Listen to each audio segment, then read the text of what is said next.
Salut Internet! Les multinationales, les mastodontes du business sont absolument partout. Dans nos villes, dans nos maisons, dans nos écrans, dans nos assiettes. J'ai donc eu envie de vous faire un 77 bien croustillant sur ces grands groupes qu'on connaît tous, ou plutôt qu'on croit connaître. C'est parti. Cochonou, Justin Bridou, Petit Navire, Lu ou encore Maille. Toutes ces marques que je viens de citer sentent bon le terroir bleu, blanc, rouge, sauf qu'en réalité elles ne sont plus françaises. Cochonou et Justin Bridou appartiennent désormais à des Mexicains, Maille au groupe néerlando-britannique Unilever, Petit Navire à Thai Union et Lu à des Américains. Au 837 Washington Street à New York se trouve un bâtiment expérimental de Samsung. Le 837 est une espèce de crossover entre une salle d'arcade, un showroom et un centre culturel dans lequel vous trouvez entre autres un tunnel de réalité virtuelle, des reproductions d'appartements, un des plus grands écrans multimédia du monde, des studios de musique, des sièges avec de la VR qui bouge. Vous l'avez compris, c'est un vrai terrain de jeu pour adultes. Mais c'est surtout une manière très smart pour la marque de vendre leurs produits aux consommateurs en créant une véritable expérience immersive. Déterminer quelle a été la première firme internationale, c'est pas aussi simple que ça en a l'air. Je veux dire, quand on y pense, techniquement, parmi les premières entreprises dont les activités se déploient sur plusieurs pays, on a par exemple toutes les compagnies maritimes du XVIIe siècle, comme la Compagnie britannique des Indes orientales ou la Compagnie néerlandaise des Indes, qui sont les ancêtres de la multinationale moderne. Mais si vous voulez connaître la vraie première multinationale dans le sens moderne du terme, alors il faut aller regarder du côté de la révolution industrielle qui a lancé les premiers mastodontes. C'est Standard Oil qui est considérée comme la première firme internationale de l'histoire. Elle a été fondée en 1870 à Cleveland par un petit inconnu, John Davison Rockefeller, et a fait en grande partie la fortune et le renom de la famille Rockefeller.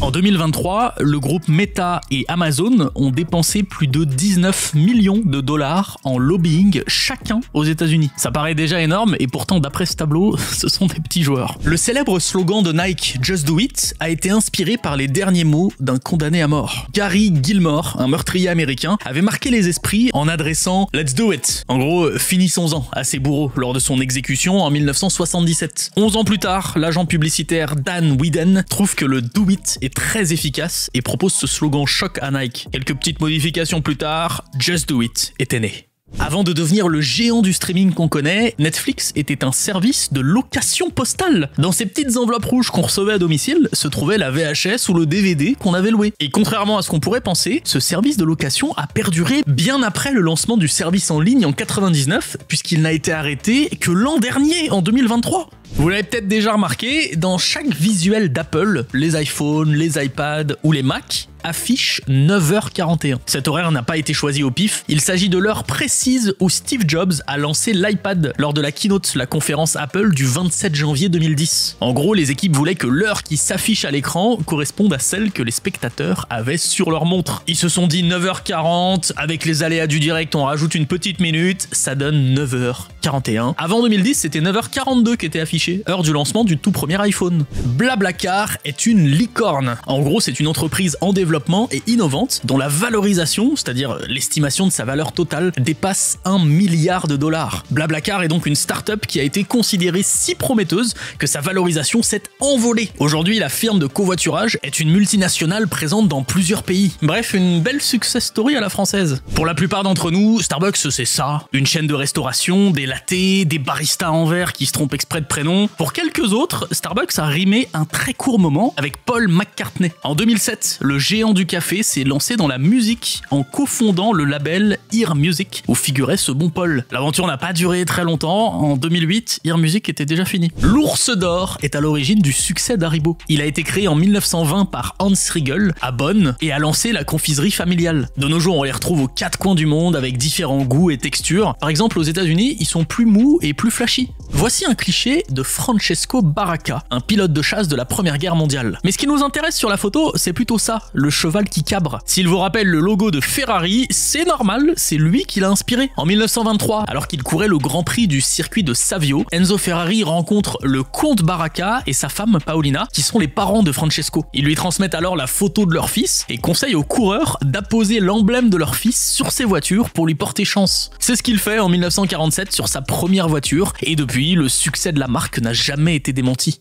Pepsi et l'URSS, c'est une grande histoire d'amour. Tout commence en 1959, quand Nikita Khrouchtchev, le leader de l'URSS, est pris en photo alors qu'il buvait un verre de Pepsi proposé par Richard Nixon à Moscou. Le cliché a fait le tour du monde et au passage, un sacré coup de pub pour la boisson. Quelques années plus tard, en 72, le géant de la boisson américaine réussit l'exploit de devenir la première firme du monde capitaliste à être commercialisée de l'autre côté du mur. Comme le rouble, la monnaie russe, ne valait pas grand-chose, les échanges commerciaux se faisaient par troc. D'abord avec de la vodka, puis carrément avec des navires de guerre à la fin des années 80. Et cerise sur le cola, lors de son entrée en URSS, la multinationale obtient le monopole de ce marché, ce qui fait que Coca n'a pu s'implanter en URSS qu'au milieu des années 80. Eux aussi ont dû faire du troc, mais avec des latas.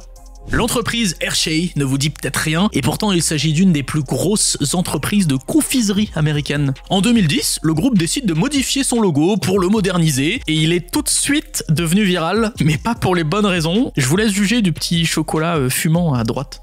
Amancio Ortega, le créateur de Zara, a été l'homme le plus riche du monde à 2 reprises. La première fois en 2015, pour seulement quelques heures, et la deuxième fois en 2016, pendant 2 jours. Les 2 fois, il a fini par se faire détrôner par Bill Gates. Et ça ne risque pas de se reproduire de sitôt, l'homme a dégringolé à la 13e place d'après Forbes, le pauvre. Avant de devenir les mouchoirs qu'on connaît, les Kleenex ont d'abord été des filtres de masque à gaz utilisés pendant la Première Guerre mondiale. À la fin du conflit, l'entreprise doit se renouveler et créer un papier plus doux. Il n'en fallait pas plus pour que la marque lance des produits d'hygiène et que le célèbre mouchoir prenne son envol.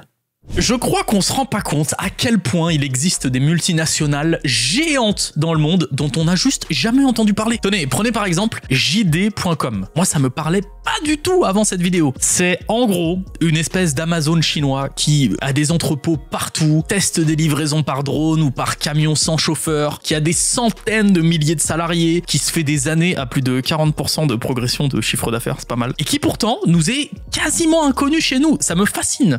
Ceci est un message publié sur Instagram par Banksy dans lequel il invite les gens à piller un des magasins de la marque Guess. Et ce pour une raison simple, à l'occasion d'une collaboration entre la marque et la société Brandalized, une collection capsule a été créée en utilisant les œuvres de l'artiste qui les accuse juste de pas avoir demandé son autorisation en fait, mais en plus de se faire de l'argent sur son dos. Guess a été contraint de fermer temporairement son magasin suite à ce message.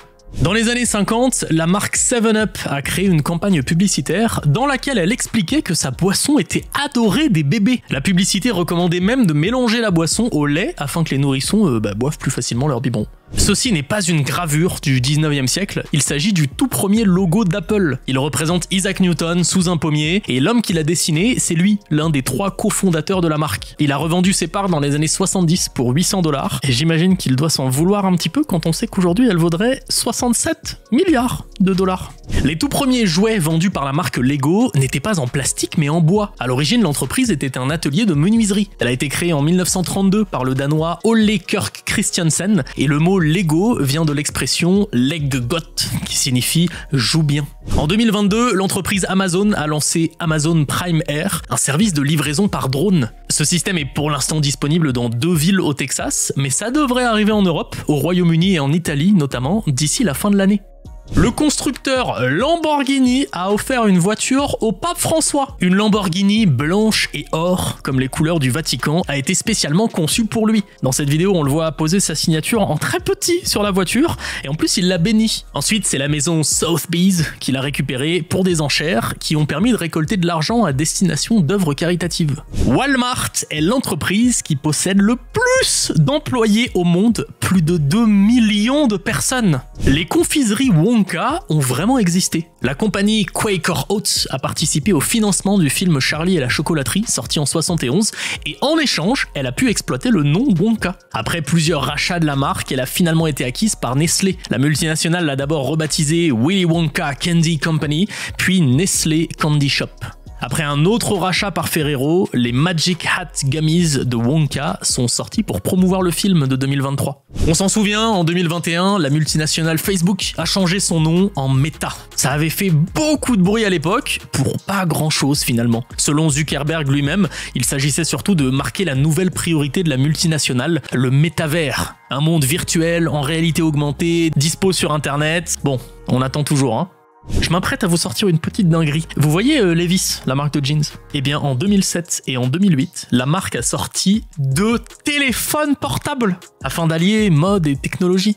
En 2014, Spotify a dû gérer une affaire plutôt insolite. Le groupe Wolfpack a mis en ligne l'album Sleepify, composé de 10 pistes uniquement de silence. Le groupe a ensuite demandé aux utilisateurs d'écouter leur album en boucle pendant leur sommeil afin de générer un maximum d'écoutes. L'argent gagné devait ensuite servir à financer une tournée de concerts gratuits. Bon, même si Spotify a reconnu l'intelligence de la démarche, le service a supprimé l'album parce que ça allait à l'encontre de sa politique. 1997, la situation d'Apple est pas folle. Ils sont dans le rouge, ils planifient un gros plan de licenciement. C'est alors qu'ils annoncent une association surprenante avec Microsoft. Bon, le partenariat est hyper complexe, mais il comprend notamment l'arrivée de Microsoft au capital d'Apple pour 150 millions de dollars, l'installation d'Internet Explorer comme navigateur de base pour les Mac, et surtout l'abandon des poursuites judiciaires entamées par Apple contre Microsoft. Dans les années 40, les frères Ferrero mélangent des noisettes et des fèves de cacao pour former un nouveau type de chocolat en barre. Selon l'entreprise, pendant l'été 1949, les fortes chaleurs ont fait fondre ces barres et il fut juste décidé de les commercialiser sous leur nouvelle forme, en pâte. Lorsque le traité de Versailles a été signé, les industries allemandes ont été interdites de poursuivre leurs activités militaires ou aéronautiques. Et ça a posé un gros problème, notamment à BMW qui, à l'époque, fabriquait des moteurs d'avion. La marque a donc dû réorienter son activité et c'est, d'une certaine manière, à cause du traité qu'elle est devenue constructeur automobile. Pour pouvoir mieux s'exporter à l'étranger, parfois les entreprises doivent s'adapter et changer leur nom. Par exemple, c'est comme ça que Mars en Europe est devenu Milky Way aux États-Unis et que Milky Way en Europe est devenu Three Musketeers aux États-Unis. L'entreprise qui gère tout ça est Mars Incorporated, détenue par la famille Mars justement. L'entreprise est aussi à l'origine de Snickers, Malteser ou encore Uncle Ben's et Whiskas, la nourriture pour chat et les Snickers ont un propriétaire commun. Cette carte est incroyable car elle présente les plus vieilles compagnies au monde toujours en activité. On peut donc voir que la Kongo Gumi au Japon est la plus ancienne au monde. Elle était à l'origine une entreprise de construction et a été créée en 578. Je ne sais pas si vous vous rendez compte, il y a un peu plus de 600 ans naissait Jeanne d'Arc. Et bien 800 ans avant sa naissance, cette entreprise existait déjà. Elle a été rachetée dans les années 2000 pour devenir une filiale d'une autre société de construction. Reckitt est une multinationale spécialisée entre autres dans les produits d'entretien. Elle distribue notamment Lysol, une marque de produits d'entretien hyper connue en Amérique et plus spécifiquement aux États-Unis. Dans les années 50, elle a développé une campagne publicitaire incitant les femmes à utiliser le désinfectant pour leur hygiène intime. Et là, je me dois d'apporter une précision. L'hygiène intime dont il parlait à l'époque dans cette pub est une expression utilisée pour parler de manière détournée de contraception. Ce site a fait une étude concernant les placements de produits au cinéma et à la télévision. Sur presque 2000 œuvres étudiées, plus de 24 600 placements de produits ont été recensés, ce qui fait une moyenne de 12 par film. La série The Office explose le compteur avec plus de 1400 placements de produits. Quant à la marque la plus représentée dans le classement, il s'agit de Nike, plus de 3000 placements de produits, c'est colossal! Je vous l'ai dit un peu plus tôt, lorsqu'une marque veut s'exporter à l'étranger, généralement elle s'adapte au marché qu'elle vise, c'est normal. Mais parfois, elle y pense pas vraiment et ça mène à des échecs commerciaux qui auraient pu être évités. Je pense par exemple à l'entreprise japonaise Mazda qui a essayé d'entrer sur le marché sud-américain avec sa Mazda la je vous fais pas de traduction. Ou encore à l'entreprise américaine Ford qui a voulu commercialiser sa Ford Pinto au Brésil. Pinto en portugais qui est un équivalent du petit palmito quoi, en beaucoup moins distingué. Parfois ça peut être pas mal de demander des conseils aux gens sur place afin d'importer des choses. À l'inverse de ces loupés, il y a eu pas mal de contre-exemples. Tenez, McDo, ils ont su se conformer aux habitudes locales. Je me suis baladé sur le site de McDo en Inde et pas un seul burger avec du steak haché disponible. Là-bas, le bœuf c'est sacré, alors ça reste loin des assiettes. C'est comme sur l'île de Cheung Chau à Hong Kong, lors du Bun Festival, l'île devient temporairement végétarienne et le McDo local ne propose plus que des McVeggie. Je vous en avais parlé dans la vidéo sur les 7 festivals les plus bizarres au monde. Et puisqu'on est dans la vibe McDo, celui-ci, situé à Banbury en Angleterre, appartenait techniquement à la reine d'Angleterre. Et je dis bien techniquement parce que c'est le Crown Estate qui, en réalité, en est le propriétaire. Il s'agit de l'institution qui gère le portefeuille de la couronne britannique. Bon, et au vu des avis Google, il faut peut-être mieux passer son chemin. Ce site est assez cool parce qu'il recense tout un tas de statistiques avec des compteurs actualisés en temps réel. Et concernant la marque Bic, à l'heure où j'enregistre cette vidéo, plus de 13 millions de stylos ont été vendus en France depuis le 1er janvier. Depuis sa création dans les années 40, on estime que la marque aurait vendu 100 000 milliards de stylos à travers le monde. Ce qui en fait, la marque le dit elle-même, le stylo le plus vendu au monde. Est-ce que le nom Play-Doh vous parle? Ça devrait, parce que déjà le logo semble ne jamais avoir vraiment évolué. Dans les années 30, Play-Doh c'est une boîte qui fabrique de la pâte qui permet de nettoyer le papier peint. À l'époque, aux États-Unis, certaines maisons étaient encore chauffées au charbon et les murs se tachaient facilement. Après la Seconde Guerre mondiale, le charbon c'est fini et Play-Doh doit se réinventer. C'est comme ça que la pâte à modeler qu'on connaît aujourd'hui fut créée. Et si comme moi vous vous êtes toujours demandé mais qu'est-ce qu'il y a dans cette pâte? Comment elle est fabriquée? Non. Bah je suis désolé, c'est un secret industriel, mais on a quelques pistes. Il y aurait entre autres de l'eau, du kérosène inodore, du colorant, de la farine de blé et du sel. Je vous ai parlé plutôt de Netflix qui a su prendre le virage pas simple de loueur de cassettes et de DVD à gros services de streaming. Et ben c'est pas le cas de tous les géants du secteur à l'époque. L'un des plus connus, Blockbuster, s'est laissé mourir et n'a jamais survécu à l'arrivée du streaming. En 2000, les patrons de Netflix avaient proposé à Blockbuster de les racheter pour 50 millions de dollars. Blockbuster leur avait ri à la figure en mode non mais les gars, c'est nul votre Netflix là, ça n'a absolument aucun avenir. Le bon flair. Google est le roi des poissons d'avril. Je n'en connaissais qu'un ou deux, mais j'ai découvert tout un monde incroyable. Le mode carte au trésor par exemple sur Google Maps qui peut réagir à la chaleur. Google Nose qui permet enfin de transmettre des odeurs via ses appareils numériques, ou encore mon préféré avec un marketing hyper travaillé, Gmail Blue. 6 ans d'études pour une révolution sur internet, pouvoir utiliser Gmail en bleu. Mais alors tout est en bleu, attention, c'est vraiment une révolution.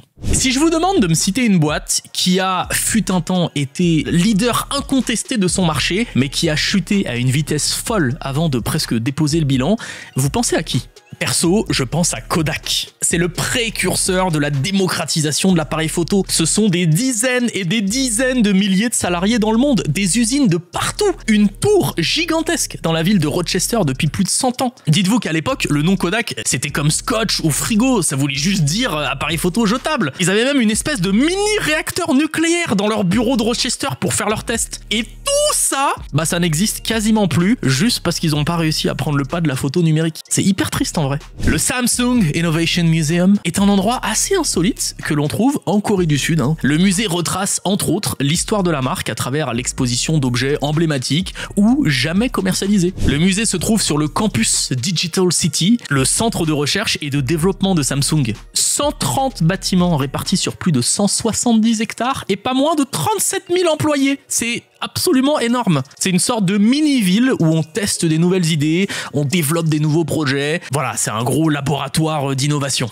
Si vous utilisez Twitch, vous avez forcément vu passer l'emoji Kappa. C'est une des plus connues et il s'agit de Josh de Seno, un employé de Justin TV, une sorte d'ancêtre de Twitch. Le mec devait uploader des emojis et a mis sa tête dans les images disponibles. Voilà. Sachez qu'il existe plusieurs versions par contre de l'emoji Kappa, notamment de Golden Kappa, qui peut apparaître d'un coup sans que personne ne sache comment. Enfin, ça c'était avant la fuite de données qui a touché Twitch en 2021. Certains ont analysé le code source du site et se sont rendus compte que le Golden Kappa apparaissait grâce à une action manuelle de la part des employés, c'était pas du tout aléatoire. Je reviens 2 secondes sur Samsung parce que son origine est assez insolite. Avant de vendre de l'électronique, Samsung a été une société d'import-export qui commerçait avec la Chine, mais son créateur s'est aussi spécialisé dans un autre domaine, la fabrication de nouilles. Il a ensuite élargi ses activités au raffinage de sucre et à la production de laine notamment. Et d'ailleurs, un truc super cool à regarder, c'est l'évolution du logo Samsung. Celui-ci date de 1938 et on voit le petit épi de blé, principal ingrédient des nouilles, et les 3 étoiles que l'on retrouve ensuite sur tous les logos Samsung avant de disparaître en 93. Et on risque peut-être de voir réapparaître ce logo très bientôt car une demande de marque déposée a été faite pour le protéger. Pour finir sur Samsung, la marque a développé la série Tactical Edition. Désolé pour les amateurs de Samsung, mais il y a peu de chances que vous puissiez vous le procurer car il est destiné aux militaires. Doté d'un mode discret ou vision nocturne, ça ne rigole pas, il a l'air incroyable ce téléphone. C'est plutôt connu, Gangnam Style est la première vidéo YouTube à avoir atteint le milliard de vues. Et on en a encore entendu parler lorsque la vidéo a bloqué le compteur de vues. À l'époque, l'affichage du nombre de vues était limité à un certain nombre. Mais perso, je me suis demandé quelle vidéo avait atteint le million de vues en premier. Eh bien, il s'agit précisément de celle-ci. Elle représente une pub Nike et le footballeur brésilien Ronaldinho. En 2019, Ikea a ouvert en Australie son plus petit magasin au monde. C'est un nouveau concept où tu prends rendez-vous, tu viens au magasin et on t'aide à imaginer ta cuisine ou ta chambre virtuellement. Parce que oui, tout se fait en ligne. Comptez 60 € la séance de 2 heures qui est remboursée si vous décidez d'acheter. Je sais pas si je trouve ça si cool que ça, vu que pour le coup on peut pas repartir avec le petit crayon Ikea ou les bonnes boulettes de viande. C'est quand même dommage. Elles sont incroyables ces boulettes de viande. Pepsi aurait souffert dans l'histoire d'un énorme problème de traduction. Je m'explique. Un des slogans de Pepsi était « Come alive with Pepsi », ce qu'on pourrait grossièrement traduire par « Prenez vie avec Pepsi » ou « Animez-vous avec Pepsi ». Quoi qu'il en soit, on est dans une idée de joie, d'entrain, de bonne humeur, etc. Bon, lorsque Pepsi est arrivé en Chine, la marque aurait mal traduit son slogan qui serait devenu « Ramenez vos morts à la vie ». On n'est pas sur la même ambiance. On ne sait pas à quel point c'est une légende parce que Pepsi n'a jamais confirmé ou démenti ces rumeurs, mais quoi qu'il en soit, cette anecdote est parfois utilisée en cours de marketing pour montrer comment une campagne publicitaire peut mal tourner lorsqu'elle n'est pas adaptée au public visé. C'est l'histoire d'une blague qui a un peu mal tourné. En 2009, 2 employés d'un Domino's Pizza situé en Caroline du Nord ont posté une vidéo dans laquelle ils se sont filmés en train de travailler sans respecter la moindre règle d'hygiène. Ça éternuait dans la nourriture, ça fourrait du fromage dans son nez, ça frottait l'éponge dans l'arrêt. Bref, c'était raffiné mais incroyable. Au final, les 2 employés ont été virés, sans déconner, et ça a contraint le PDG de Domino's Pizza à publier une vidéo d'excuses. D'ailleurs, Domino's a lancé une campagne publicitaire assez insolite et plutôt risquée. Elle présentait les employés en train de lire et de réagir aux commentaires négatifs concernant leur pizza. Ils reconnaissaient leurs erreurs et se mettaient au travail afin d'améliorer leurs produits. La campagne a été hyper bien accueillie et est considérée comme une réussite. Énorme bad buzz pour McDo. En 2002, l'entreprise a sorti en Norvège le Mac Africa. Je pense que vous le sentez venir déjà, hein. Le truc, c'est qu'au même moment, la famine sévissait dans plusieurs pays d'Afrique. Alors évidemment, ça a été hyper mal perçu et McDo a été accusé d'insensibilité extrême. Au lieu d'annuler leur campagne, la marque a installé des boîtes à dons dans tous les McDo qui distribuaient le Mac Africa. Ces boîtes étaient disponibles juste le temps de la commercialisation du burger. Le Chipotle Mexican Grill est une chaîne de fast-food Tex-Mex qui a sorti Chipotle, A Love Story, un court-métrage qui raconte l'histoire d'amour de 2 entrepreneurs rivaux qui se battent pour créer chacun un empire du fast-food. C'était peut-être un moyen pour eux de faire oublier le scandale sanitaire qui a mené à la fermeture de dizaines de magasins appartenant à la chaîne. Vous savez, être PDG d'une multinationale, ce n'est pas de tout repos. Édouard Jean Ampin en a fait les frais. Cet ancien PDG du groupe Ampin Schneider a été kidnappé en 78 pour une histoire de rançon. Ses ravisseurs réclamaient 80 millions de francs de l'époque, l'équivalent de 49 millions d'euros de nos jours. L'homme a été détenu pendant 63 jours dans des conditions hyper sordides et a même été amputé d'un doigt. Finalement, ses bourreaux, en voyant que la rançon ne viendrait pas, ont fini par le relâcher. Des casseroles, les multinationales en ont à la pelle. En 1999, c'est Total qui s'est retrouvé dans la sauce avec l'affaire Erika. Vous vous souvenez, c'est ce pétrolier maltais qui avait fait naufrage à la pointe du Finistère et qui avait condamné une bonne partie de la faune et de la flore locale. Eh bien, il avait été affrété par le groupe Total qui a été reconnu responsable en 2012. Vous trouvez que j'ai pas assez parlé de Samsung? Je suis d'accord avec vous. Eh bien, sachez que la marque a participé à une première mondiale. Dans le parc à thème Alton Towers en Angleterre, se trouve le premier roller coaster au monde à utiliser un casque de réalité virtuelle, le Samsung Gear VR, pour une ambiance voyageur de l'espace. L'origine de cette chaussure Nike se trouve dans un gaufrier. Et pour le coup, je n'exagère pas. Le premier indice qu'on a, c'est le nom de la chaussure déjà. Nike Waffle Racer. Waffle qui signifie gaufre en anglais. L'histoire raconte que Bill Bowerman, l'un des fondateurs de la marque, a utilisé un gaufrier pour créer un prototype de la semelle de la chaussure.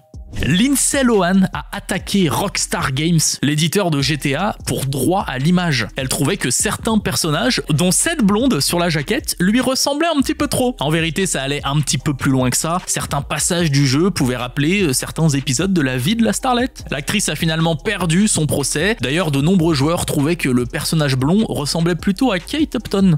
Dans le 77 sur les pires créations de l'humanité, qui est disponible juste en description si vous l'avez pas vu, je vous parlais de l'agent Orange. un herbicide ultra puissant et polluant déversé par les Américains pendant la guerre du Vietnam. Ce que je vous avais pas dit à ce moment-là, c'est qu'il a été créé par plusieurs entreprises américaines, dont Monsanto, le géant américain de l'agrochimie, racheté par Bayer en 2018, a été traîné en justice dans différents pays pour cet écocide. En France, c'est la militante Tran Tonia qui a intenté une poursuite judiciaire. Le tribunal d'Evry a finalement rejeté le procès, estimant qu'il n'était pas en capacité de traiter la question.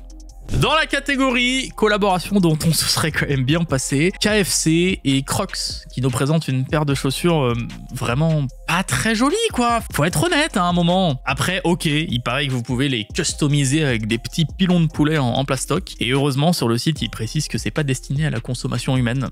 Du coup, ça m'a donné envie de me renseigner sur les collaborations improbables et outre la voiture Citroën Bic, je suis tombé sur ça, la Twingo Kenzo, série limitée de 1995, la Twingo L'Oréal qui a été disponible en Espagne en 99 ou ma préférée, la Twingo Perrier qui date de 2001 et je constate qu'à chaque fois, ces collaborations finalement c'est juste des gammes de couleurs qui diffèrent quoi, c'est pas hyper insolite non plus. Rossignol a été la première marque de ski au monde et on la doit à ce monsieur, Abel Rossignol. Dès ses débuts, il y va tout chousse puisqu'il équipe l'armée française et les premiers compétiteurs des courses à Chamonix en 1908. Mais il faut attendre 1956 que Laurent Boisvive rachète Rossignol pour que l'entreprise devienne le mastodonte commercial qu'elle est aujourd'hui. Bref, tout ça pour vous dire que Rossignol, c'est quand même une belle success story à la française. L'Oréal a développé, depuis la fin des années 70, des peaux synthétiques pour tester leurs produits. Attention, on parle pas d'une vulgaire reproduction de peau en plastique. Non, il s'agit d'une reconstitution à partir de cellules humaines. Les reconstructions sont tellement développées qu'ils sont parvenus à y implanter des vaisseaux sanguins, c'est fascinant.